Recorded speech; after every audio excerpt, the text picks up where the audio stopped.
Hello and welcome to episode number 2 of Why the Long Face, the Lockdown Years, with me, Neil, Mike over there, and that's Not, Martin.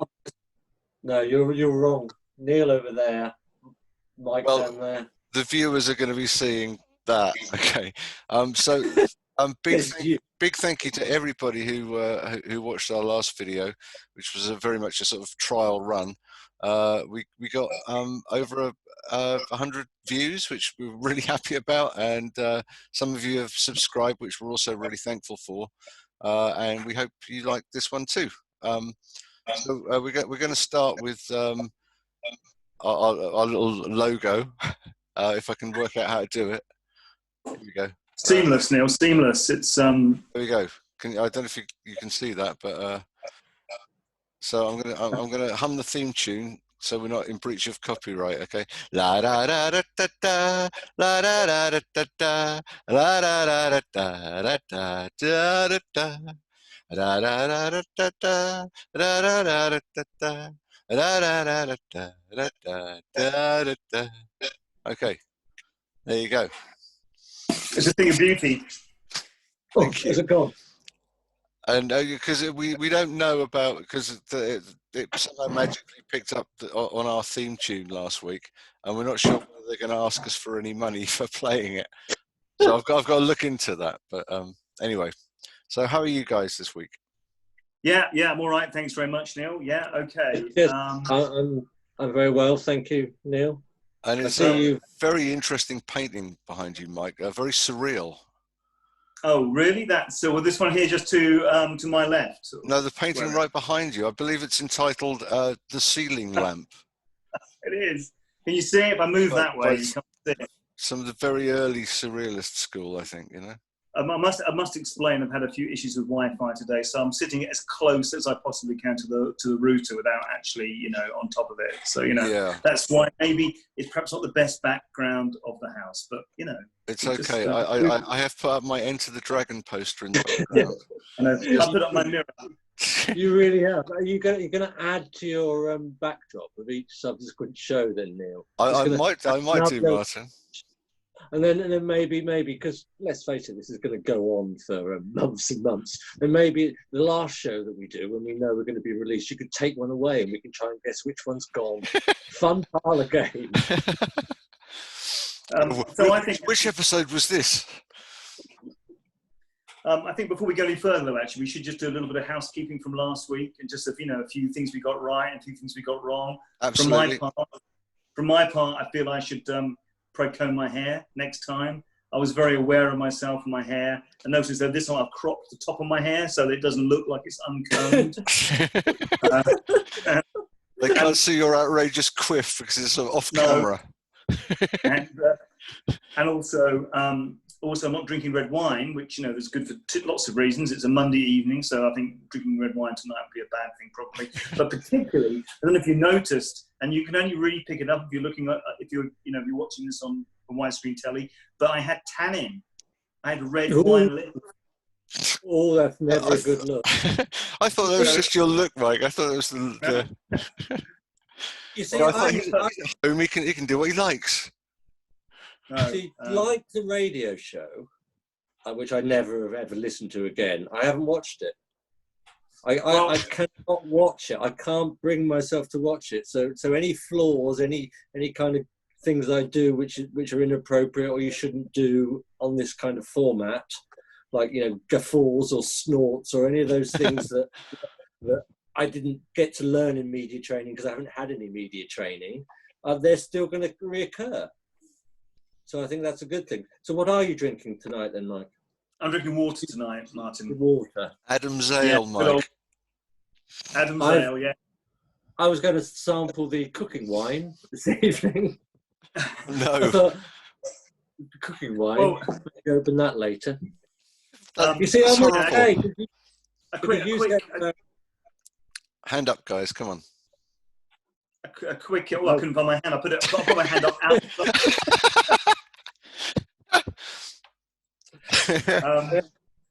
A quick thing just to say about Adam's Ale, Neil. Of course, we know Adam's Ale is water, isn't it? Yes. It took me a long time to realise that And when I think I got to about the age of 21, something like that, until I realised it was water. Well, So I think I'd never heard that expression till I was about 22, which is when you told me. I told you. I think so, yeah. I probably came back with great news, you know, Martin. I mean, this Neil's point is my point exactly. I don't know what you're talking about, Adam's Ale. Is this just like it's a biblical thing? Everybody else knows. It's I guess some people know it, maybe. Adam from out of Genesis. Yeah. I guess that Adam, I suppose. Yeah, I'm going to guess. Not Adam Faith, for example. I think it is probably Adam from. I'm not drinking Adam's ale tonight. I'm drinking some other kind of ale. Other ales are available. Available, in fact.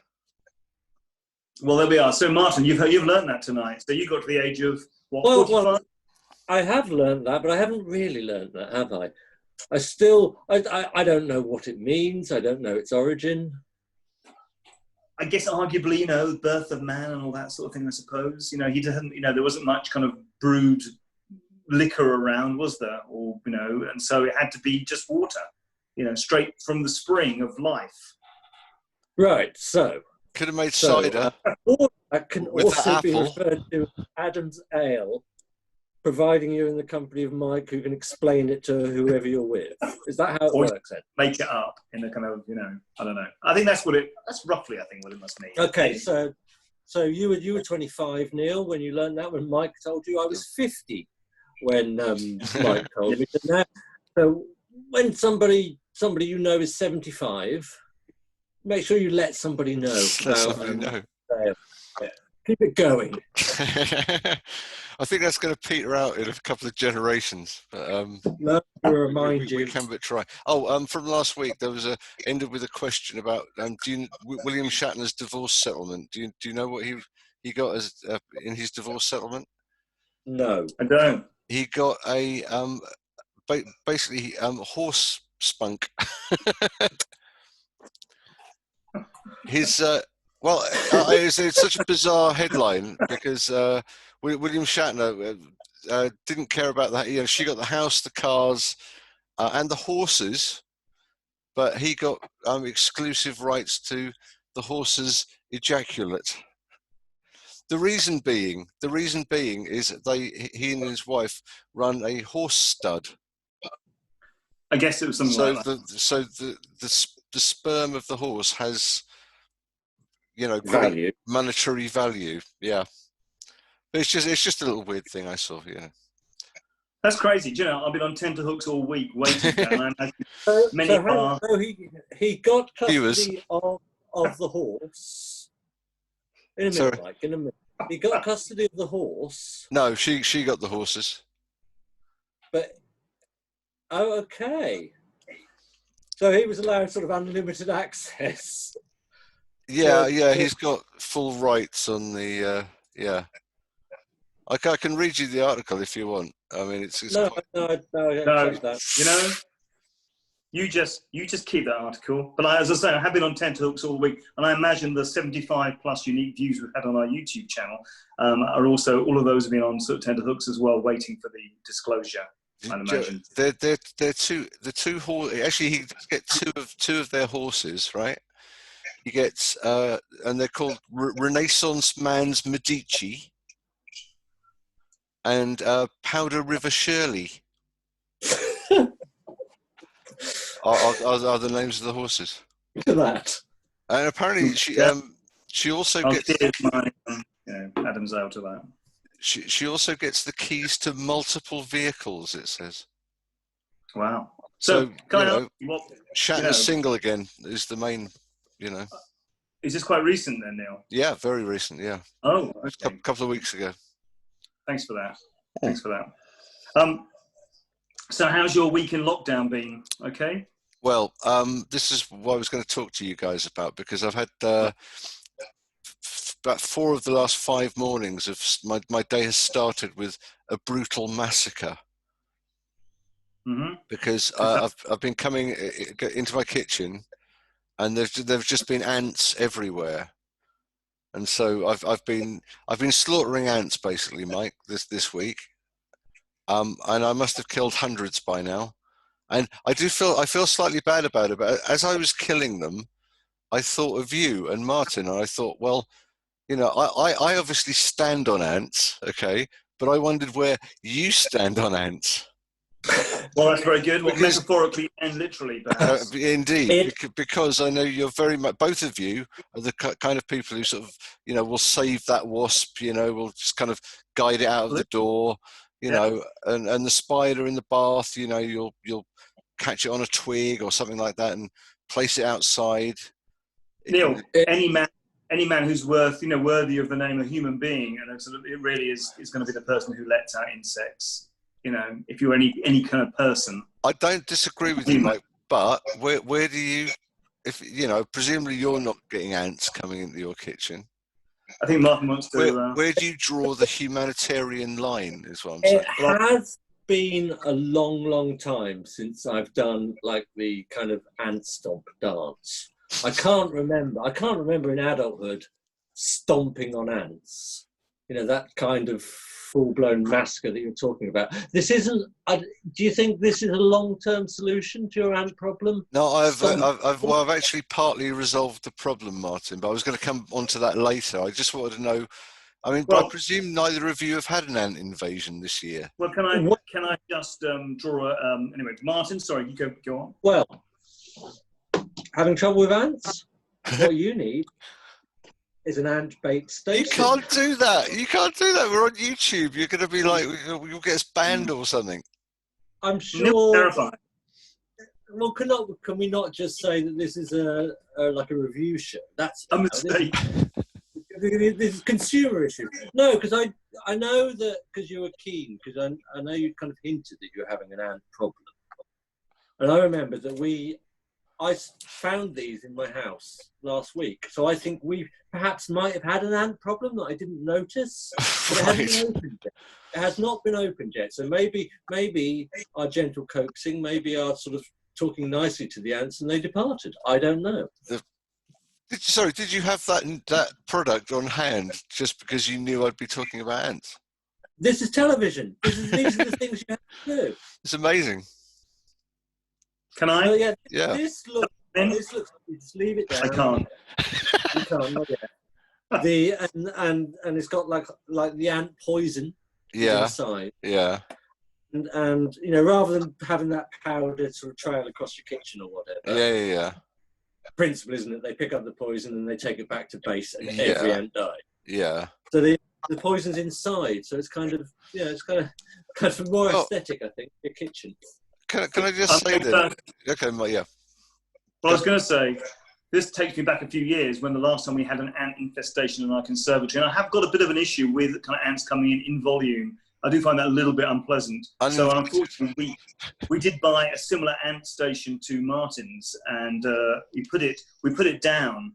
And I think we may have talked about this before, but the ants, you know that bit in Raiders of the Lost Ark where the Ark is on the U-boat. Do you remember that? And rats get close to it, and they do that strange sort of dance near the crate with the Ark in it. Do you remember that bit? I don't actually know. Oh, come on. I don't know. Refresh my memory again, Mike. Do it again. Okay, so you know the crate goes onto the U-boat. Do you remember that bit in Raiders of the Lost Ark? Yeah. As it's in the hole, doesn't the Nazi symbol burn away by itself? Yeah, possibly. But the rats come in and they kind of look at the crate and they get close to it, and then they kind of do, like they're taken over by something, and they kind of go and they collapse. Well, I love it when he does that. This is like one of those sort of TikTok videos that will go viral. Will be Mike's rat impersonation. Maybe, but this is what the ants did when they got it. They almost like they kind of like twisted and turned. It was quite unpleasant actually to watch. To be honest with you. Gosh!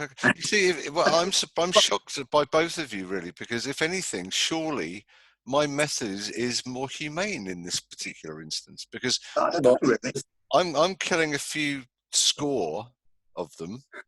Yeah, but you're actually poisoning the whole hive with the queen and the little babies. Can I just say, I'm not entirely sure if that's, you've got that, entomologically kind of correct there, Neil, but we'll go with it. And What do you mean? babies. They have queens, don't they? Ants have queens. I've never seen an ant baby, though, really. And they're all the same size. They come out. Probably a larva. They're just like normal ants, it's just they're really small. But They're hardly there. But yeah, no, to be honest with you, I wouldn't create that kind of insect apocalypse again, I don't think, in our conservatory. But what would you do, though? I'd take each one out, probably, individually. And just let them out at the end of the garden. Gather round, lads. Let's just have a talk. We've all had a bit of scrap food, and you've done well. But the party's over, and it'd be like that, getting rid of that unwanted party guest at the end of the party. Where you're sort of looking at your watch. Yeah. I'd have the doors open, sitting on a chair, just waiting. And you think they're about to go, and they crack another can open. Yeah. So yeah, that's what it would. Yeah, I don't know how I'd deal with it this time. If I'm honest with you, I don't know. Martin, how would you deal with it, do you think? Would you put your ant station down? I'd probably use one of these. If it was particularly bad, I'd use one of these ant bait stations. But your method, Neil, maybe has mileage. Maybe, a few days stomping and they get the message. Yeah, well, they don't. Up sticks and one man, the ants are off and find a new home. I have found that they don't get the message, but what does work is if you just empty the bin, then you mean basic you have a couple of days grace. Basic household hygiene sorts it out. So right now we've got a different kind of picture, haven't we? No, it's a normal bin, Martin. There's nothing. It's not an open top bin or anything like that. There's nothing special about it. It's not overspilling. No, there's no spillings or anything like that. They know where they're going. There's a little trail. There's a trail of them going up the side of the bin. Neil, have you got a massive packet of Silver Spoon sugar in your bin? Well, what are you saying? Just sort of lay the kind of sugar my outer, so it's just somewhere else in the garden, maybe. Just I'm not saying that at all. Put some sugar down, so they go for that and leave my bin alone. You mean? This does bring to mind a thing that I've seen on the internet in this last week. I think it's a Viz letter, one of those Viz letters that you see on the internet, and I think it was like suggesting that the man wrote the letter and said what I like to do is I like to put a piece of sugar down in my kitchen. And then the ant comes along, and then when the ant goes to tell its ant mates, I quickly clean it up so they all think he's a liar. You can try that, Nick. Try that. I'll give it a go. Actually, Martin, is that cooking wine that you're drinking there? It's not cooking wine. I don't think anything's actually defined as cooking wine. Is that you can't go to a shop and purchase cooking wine. Well, you cooked it. Buy low quality wine. Well, I'm sorry, you called it. Sorry? I call it cooking wine because it's the size. Oh, okay. Right. If we had wine to drink at home, we would drink it from a full-size bottle. Right, okay. But I like some of these in the larder if I'm cooking. Perhaps if I'm going to wine to my my gravies. Can I say that I think trick you with your wine gravy? I think a bit like olive oil. They used to sell olive oil just for kind of like clearing your ears out, didn't they? In the 60s, probably. Maybe they just used to sell wine for cooking. Well, sorry, do you mean it took the world until the 60s to realise that olive oil was good for cooking with? No, not the world, just England. Just Britain. Britain was not interested in olive oil, was it? We actually no. I mean, we never had pasta when I was a kid. Pasta wasn't in the shops, was it? You'd have tin spaghetti, and that was all there was. We fried everything in lard, didn't we? Up until 1974, probably. Oh my God, we sound ancient, don't we? We fried everything in lard. There was no pasta. We can only buy cooking wine. We were allowed whenever we wanted. Oh, yeah. Sorry, I just locked my station. Listen. Could walk down the road. I just wanted to talk about, because last week I did mention it, I just wanted to talk about my dreams. I know perhaps one of the most boring thing is for someone to talk about their dreams. Remember to open this piece with, hey, I had a really weird dream. Because that always goes down well. What I wanted to share with you very quickly was the coronavirus. I've had a couple of coronavirus dreams, which has been a thing, hasn't it? Have you seen people talking about this? Are you aware of this at all? No. Is it a symptom? No. Is it a symptom carried? No. It's just a kind of it's a way of your anxiety sort of manifesting itself in your subconscious, probably. But so my dream, my first one was I was in the shopping precinct and kind of felt a bit uncomfortable. I was socially distancing, and I thought, what am I doing here? But I'm keeping my distance from people. And this guy comes up to me in my dream and sticks his hands up my sleeves. Up your sleeves? Up my sleeves, yeah. He just sticks his hands up my sleeves. What are you wearing? Are you wearing like a caftan or something? Or? Well, I'm wearing just a kind of a regular, maybe a, like loose-fitting shirt, perhaps. I don't know. And he just puts his hands up my sleeves. How could that? Sorry, how can that? It's a dream. It's a dream, Neil. Tiny bamboo skewer forearms. Yeah. I mean, that's really it doesn't weird, stand up to. He doesn't stand up to analysis in terms of how he's able to do it, but he did it. The bastard. I felt absolutely terrified. Violated. So hang on, why are you saying this is a coronavirus dream? I mean, what? Huh?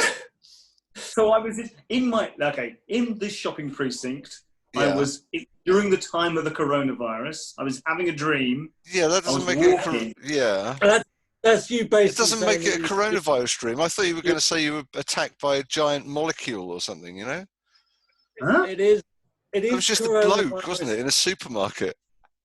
It is coronavirus themed, but it's just because you're dreaming the present. No. Yeah. No, it's surely. Hang on a minute. Surely it's anxiety of someone getting close to you. That's what it is. Yeah, but you could have that with or without coronavirus. You could just have that. No. I'm in the shopping precinct. Okay, I'm very anxious about the coronavirus in my subconscious. I can feel it. I'm thinking, why am I here? At least people are socially distancing. And then this guy comes up to me in my dream, and sticks his hands up my sleeves. Okay, which would be fine in a non-coronavirus type scenario. That would still be an anxiety dream that somebody might have, just regardless of the current situation. I'd wake up thinking, that's a bit odd, but I wouldn't think, shit. I'm so pleased I've just woken up, and it wasn't. He didn't potentially infect me. Sounds like hot chip. That's really odd. That is, I mean, so was that it? Did you just wake up in a cold sweat after that, or? Absolutely. Luckily, not a hot sweat, but a cold sweat. Yeah. Well, maybe it's one of those ones that we can return to as the weeks go on. And you have the dream again. We might find out where he sticks his hands next, for example. I have got some more, but I keep having them. I just keep having all these anxiety dreams about being approached by strangers. I know what it is. Social distancing. You're in lockdown and you're eating too much cheese. That's what it is, Mike. No, you got it wrong. We'll take this off the call. I'll talk you through it later. Okay. I just thought we've got a golden opportunity here, haven't we? To reenact the golden days of children's television, like because you've been putting your hand up, and it's just been reminding me of Jack Hargreaves. How? We've done it now. I don't think you can do that anymore, Neil. I know there's a load of people who won't know what the hell we're talking about, but it's nice to keep these things alive in the collective memory, though, isn't it? But have I just interpreted your how? Maybe it was the way you did it. Your how. Have I just interpreted it as some kind of Native American Indian thing? Yeah. Which it was, but that's also how they used to introduce the children's TV program. How? I can see what Martin's saying. I can see where he's coming from, really, Neil. That maybe suggesting that perhaps it's not it's inappropriate now. Maybe Is it? Is it though? It's a tricky one. I think they used to say "how" as "hello," didn't it? It was "how," you know, it was "hello," wasn't it? That was just a translation. Yeah. Just because you've watched too many crappy westerns, you know, where sort of, you know, Native Americans are kind of lampooned, you know, but yeah, there's nothing wrong with "how." That's just "hello." No, I mean, I think we need to do some homework before next week's show and work out whether there is anything wrong you with could it. argue that if Jack Hargreaves had a sort of feather, you know, plume on and kind of war paint, then that would be, you know, borderline. If he did the full Apache face. Yeah. I'm just now anticipating your on-air apology next week. I'm just imagining it. But I don't think there's anything. I'm not, you know, I'm not a racist, right? You 2 know, weeks in. I abhor racism. You know, I'm just. Yeah. I think "how" is perfectly acceptable. I'm going to do it again. Like "how." There you go. Okay. Feel free, internet, to correct me if I'm wrong. Well, I imagine the comments will just be stacking up between now and next week. Well, you know, let's hope so, eh? Yeah. Oh, well, Okay. we should apologise to the way we released the video last week, because we put it out as a live event, and we shouldn't have done that. So I know some of you thought we were streaming live, and there was chat going on, but we'd already pre-recorded it. We just didn't realise that was what happened. So sorry. It's almost like to you. It's almost like we didn't know what we were doing. Almost, yeah. It gave that kind of impression. We don't want to appear too competent straight off the bat, because you know, we don't want to set the bar too high. And also, of course, Mike, we had Steve Coogan and Rob Brydon stealing our material within about 2 days. Shocking. I know. They did a whole piece on the clapping, you know. Martin, I don't know if you saw it, did you? I think I did see it. It was this kind of comic relief and children in need mashup, hastily kind of put together webcam show was on. I thought Martin had frozen there for a second. I thought that's just what Martin's like. Sometimes he can appear he's like a ninja. He can actually he can hide in a full room. He can hide. It's very good, Mike. Actually, you're even more convincing. Do you not see it like some sort of weeping angel? You turn away and you'll come back and I'll be slightly nearer. Same expression. Boys, I think we might need to wrap up soon. Okay. Well, thank you very much. Yeah, we've got 7 minutes remaining, actually. But yeah, so done in 7 minutes. So thank you. What? I was going to say, don't give away all our secrets. Well, I'm pleased because I didn't. Last time we did this, we didn't have a timer going, so I didn't. Well, what Neil was alluding to there was we can only afford 7 more minutes. Yeah, we're paying through the nose for this.